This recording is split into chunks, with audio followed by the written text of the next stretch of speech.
प्रशांत किशोर जो राजनीतिक रणनीतिकार माने जाते हैं, उनका दावा है कि 2025 में सभी को पछाड़ देंगे। अब कौन क्या दावा करता है मैं नहीं जानता हूँ। बड़बोलेपन के कई बड़े लीडर को जनता धूल धूसित कर दिया है, जमीन में मिला दिया है। लेकिन उनका जनसुराज अभियान तेजी से चला। मैं नहीं जानता हूँ। मैं सिर्फ बिहार की जनता और देश की जनता को जानता हूँ। नेता कई पैदा हुए, इसी मिट्टी में मिल गए।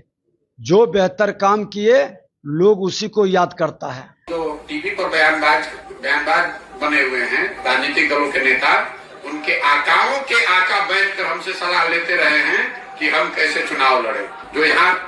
जो भाजपा का कोई प्रवक्ता होगा, वो उसका आका यहाँ पर जो राज्य का लीडर होगा, उसका आका दिल्ली में बैठता होगा, उसके आका होंगे मोदी जी, उनके साथ हमने काम किया है। तो उनकी बातों का जवाब देकर उनको जरूरत से ज्यादा सम्मान नहीं देना चाहता हूँ।